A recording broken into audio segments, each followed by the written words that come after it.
Source says the feminine forgot she was beautiful, and that's why everything went off balance. Not just in her relationship, in her home, in her health, in her frequency, all of it. I realized that when I wasn't at my best, I usually wasn't taking care of myself. I wasn't pouring into my own cup. It sounds as simple as, oh, we just forgot that we were beautiful. But if we think about how powerful or how big of an impact that has had on the whole entire planet, then it makes us want to step into our role more to correct this as soon as possible. Earth is a feminine planet, and in order to restore it, the divine feminine has to reclaim the throne.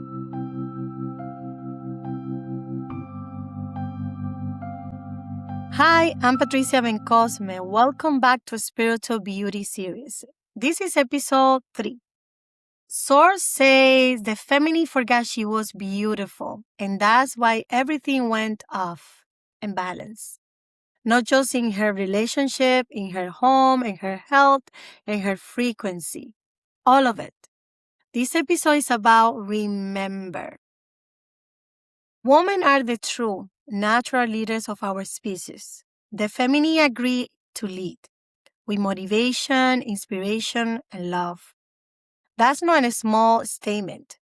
That is a spiritual blueprint. And beauty is at the center of it.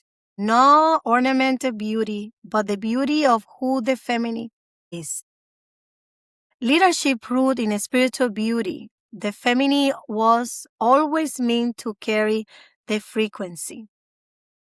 So be beautiful and create the environment of beauty is a constant work. And right now I want to invite Kaya and Brittany to see what they feel. Or you forget how beautiful you are by your experience. So in the Sapiential Discourses, book 2, we learned basically when the feminine forgot, her balance and her healing abilities kind of went awry. So her self-image, the energy, the forgetfulness, it affected her frequency. And then because the female leads from the heart, that divine heart was thrown off center. So if we're thinking about what has transpired in the world today, a lot of it, yes, patriarchy, but it was essentially that the feminine forgot that she was beautiful. And so that trickled into everything that happened as a result, maybe a little bit more of that submission or the fading into the background, or maybe not being as forthcoming with information that drops in from the intuition or from source. So I feel like finding out about it sounds as simple as, oh, we just forgot that we were beautiful. But if we think about how powerful or how big of an impact that has had on the whole entire planet, then it makes us want to step into our role more to correct this as soon as possible, because right now it doesn't feel good. It feels off. And so every time I think about femininity, at first it was more of like, oh, pretty and soft and all of that, like beautiful. But it also is in our ability to lead others, and to lead others from a place of love. We're making decisions for the whole community and not just thinking about ourselves. That's how sometimes you see women kind of, they lose themselves. They forget about themselves, right? But imagine if you had balance of taking care of yourself and being able to lead, it becomes an even more beautiful place. Yes. And then the beauty and the feminine energy tend to not talk the truth. They always feel, or they sometimes feel like they don't be here. And then all these women in the community, we to be together. That's the purpose. Like women not engage each other. Women continue, embrace everything and learning from each other. And we together. So the spiritual and the beauty environment and the beauty and the feminine energy, I see the division. I see put other women down, and the families, most that I see a lot in my culture, the women don't allow to talk, to say no, to always clean, do things at home. And That's it. But right now, those energies start shifted. Now, independent woman, and I don't need men. That's also the stream. So why is not together as a woman? We helping other women to remember the beauty, the beautiful they are. And also it's a balance. The men are providers. We are the lead we love. With soft voice and a feminine in environment. Also, we take care of yourself. That's everything is start for that. That's I feel. What about you, Ethan? Yeah, it makes me think about like being a mom of three and like not having a whole lot of time to do much of anything, right? But I had to make time for myself.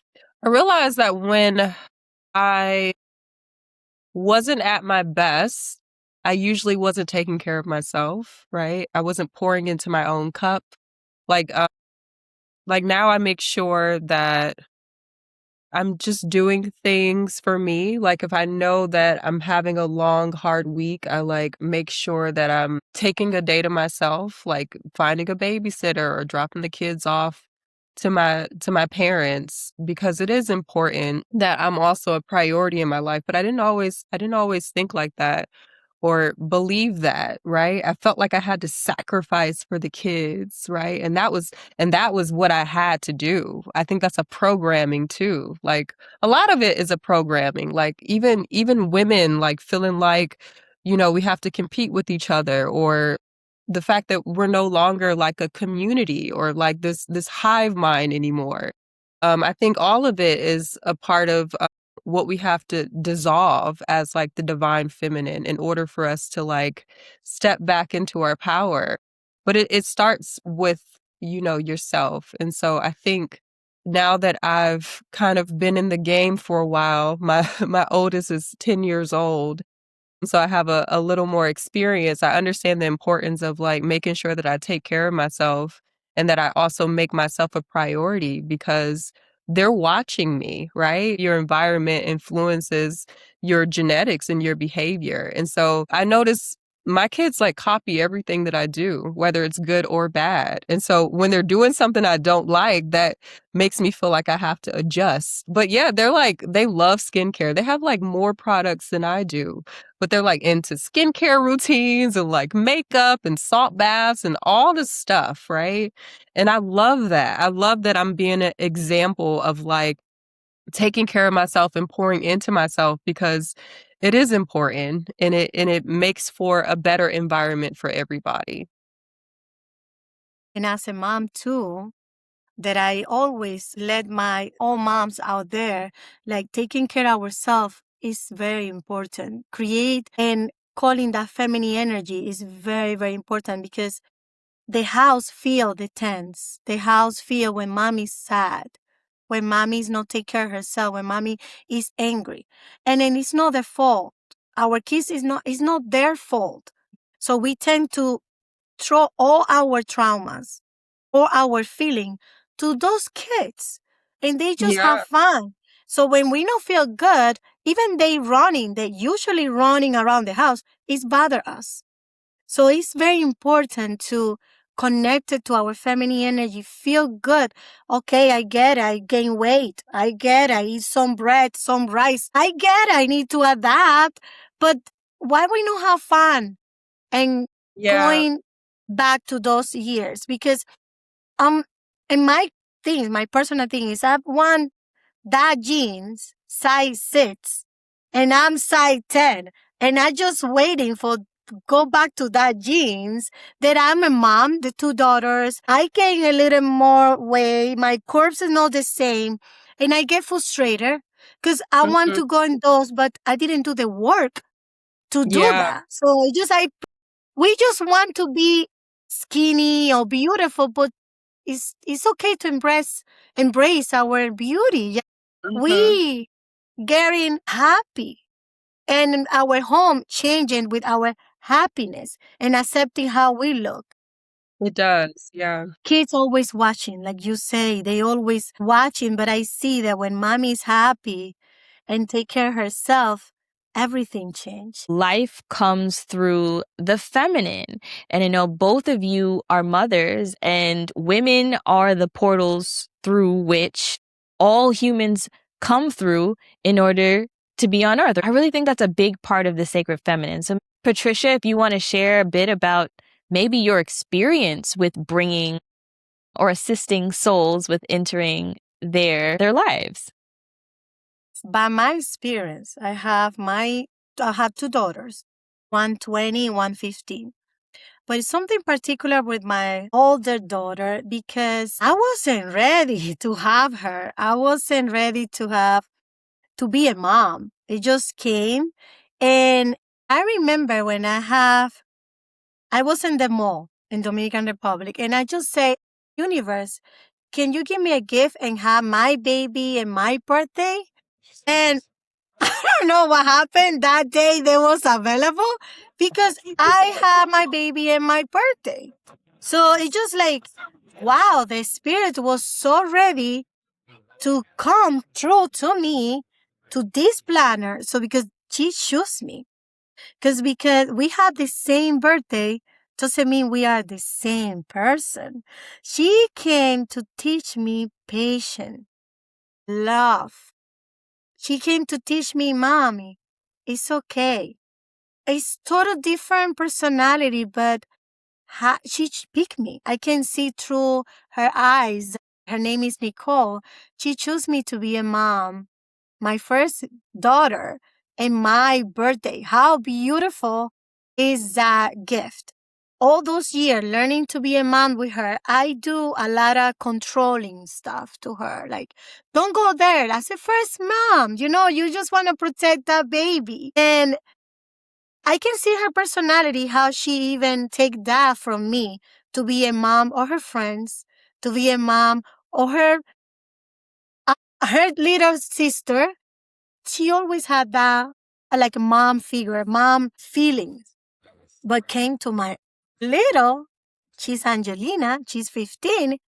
She chose me to be a mom to teach me communication and freedom and feel free. So it's so beautiful how we raise our kids, and they all so different because they pick us. So now in this awakening experience and a spiritual that I doing right now with my daughters as a mom is responsibility to understand that they choose me to be a mom, and they came to teach me and the world different things. So it's a beautiful experience, but also to understand that I can control and then teach the same thing to them. They pick me and they have different personality, different belief. And I tell you, that's a mom that I raised 2 different girls in the same house. They pick you to be your mom. They pick you and they teach us how deliver those feelings as a mom. And remember, like, they have their own stuff too. It's just crazy how it is. I don't know, Brittany and Kaya. It's just, this is amaze me every day. Something new with them. Yeah. What about you, Brittany? Your experience with bringing in children? Yeah, I always say that I feel like I was literally born to be a mother. Like I was always the babysitter as a kid. I was always like mothering everybody else, like my friends or my partners. So when I finally became a mother, yeah, it was kind of like a natural instinct. For whatever reason, I had like created in my mind that I had to like have all of my children natural without any medication. And so I did that all 3 times. I had like all of my kids unmedicated. And it was the most excruciating pain, especially the last one. I was like, oh, wow, I'm never doing that again.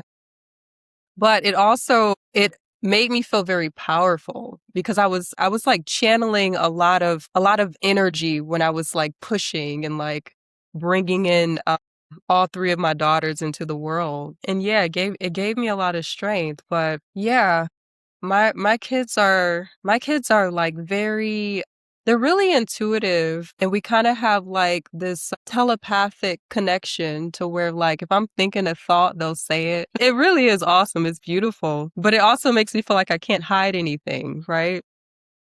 As a parent, it's like you don't want your kids to know everything, right?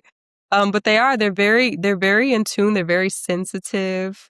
And it was something that you kind of suggested that sometimes our kids, they take responsibility for whatever it is that we're feeling.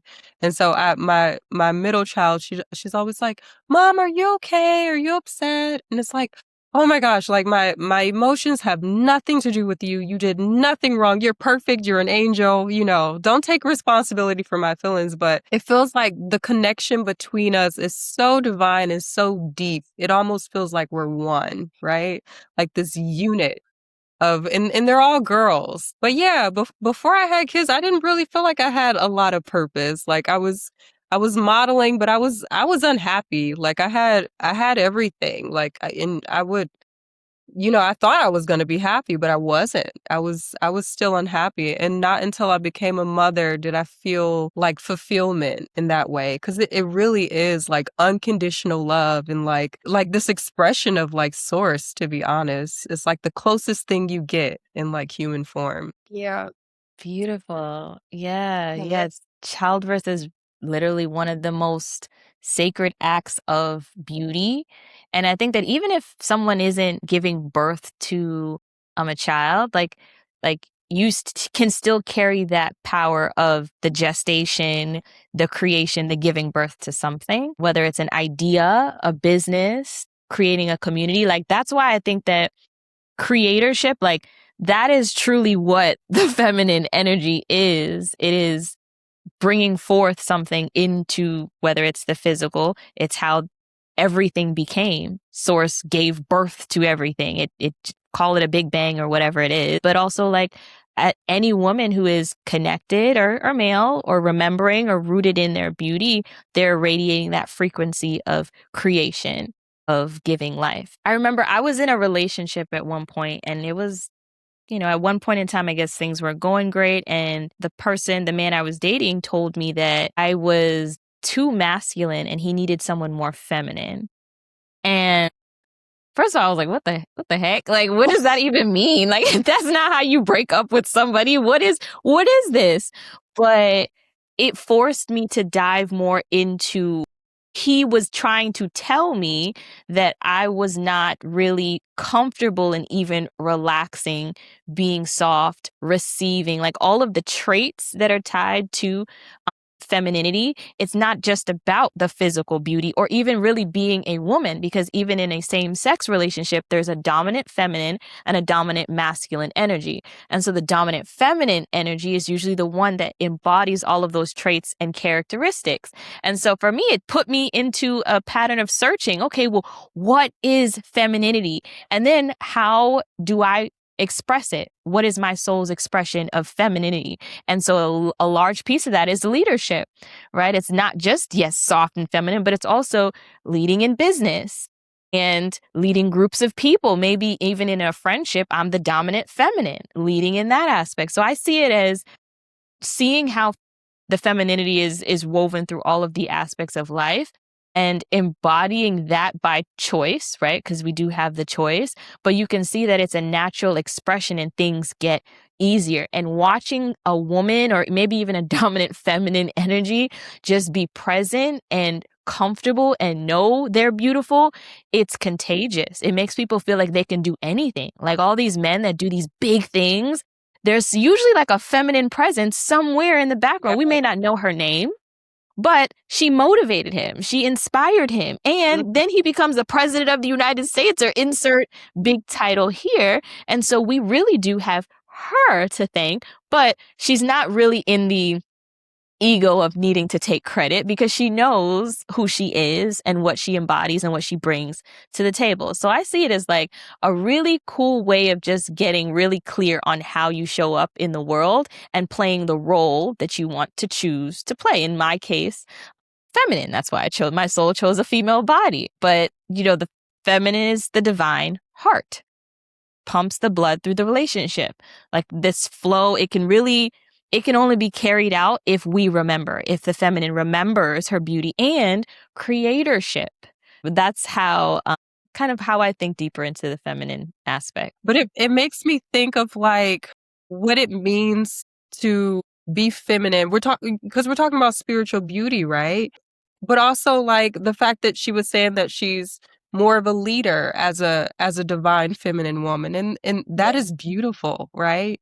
I heard Elliott talk about how planet Earth is a feminine planet, right? And in order to restore it, the divine feminine has to reclaim the throne, right? And so it made me think about like the what the divine feminine is, right? And so it it makes me think about the softness and the compassion and the empathy that we're able to embody, that the sacred masculine doesn't necessarily, they can be that way, but there's something about a woman's touch and a mother's love that is a very important aspect of this human experience. In my marriage for 20 years, I noticed that when we was fighting before, I always fighting with like something hurt me, just so I feel attacked. So that came from my father. So we use sometimes as a leader, we don't know how to communicate our feelings because our past affected in our inner child. So Hmm. when I learned to heal my father, when I learned to speak my truth, I learned with this community to use it. It's not what you say, it's how you say it. It's just more soft. We tend to be masculine because we don't have another option before. We just raised with a man industry, or when I work in a man company. So unconsciously, I put more my masculine side and be more aggressive and more strong because I was surrounded by men. And if I show myself weakness, they're going to put on top like my father did. It's just like something that we create as a woman and as a leader, we forget. So that's why right now we come back to remember we are the leaders. It's something that we say with softness, and the men can even hear us better. Because when we start yelling each other and who's one right, who's wrong, they can hear us. And then what I tell you about my experience, I can say the same word, but when I say my tone, my soft, they say, "What you say, baby?" It's totally different. Just the message get clear. Yeah. And as a woman, as a leader, it's a constant reminder ourselves to that inner child need that father figure. That inner child feel bad, can create a new life, can create and heal that part, and then start approaching and talking to other people as a feminine with softness and love, because it's natural. We not pretended to be somebody else. It's natural. When you see a woman upset and bad and feel angry, something really happening to that woman inside. Yeah. And Mm. then men don't look at us like that. But we communicate, babe, I don't feel good. I feel that type of way. Believe me, they just, I'm sorry, I don't know I did that to you. But when we come back and say, why you do this? Why? And blaming each other, it's not going to result. It's going to be worse. So the feminine is very powerful. And what do you think, Kaya?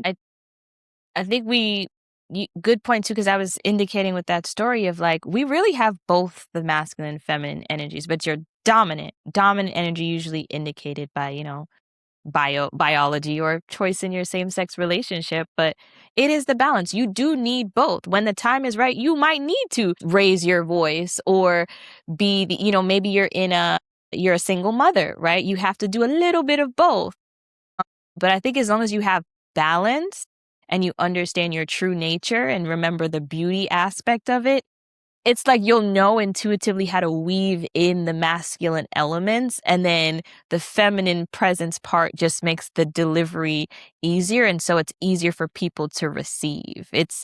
It's not manipulation, but it is one of the gifts that the feminine has of how to get things going, create momentum within the community, and it's a little of both. So I've seen, like, even for in history, women who were kings, right? Like they had to step up into that, but somehow they were able to embody both. But we understood she's still a queen, but she's able to do a little of both. I believe that the femininity that we're learning to step more into, or to even give up a seat at the table, whereas in a lot of the political system, they invite them into the room, but they're not really really able, like they don't have the impact of what we've known in the past. We're going back to ancient indigenous traditions of truly valuing the wisdom and the powers and the leadership abilities that come from a feminine leader.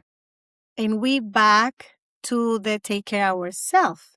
Yes. Sometimes we just showing up and we don't look the best. Unfortunately, people treat us the way that we look. But that affects also our mind and our feeling. So if you notice any shift that we do to look good, immediately we don't take things personal. We just chill. That's the environment. That's what I create when I take care of myself. I don't want to feel sad. I create my own beauty, my own strength. And it's not about makeup. It's about energy. We are energy. We are and beautiful, but we don't believe it. And we just start even walking like this or talking like, in front to everybody. How you think they're gonna look at you? Also, the way that you approach yourself, the way that you show to the world also affect you. So we want to know in the comments, what one thing you feel you don't doing what you're supposed to do for your feminine energy? What have you been putting off that your spirit has been asking for? So we love you. Just comment below, and thank you so much for watching.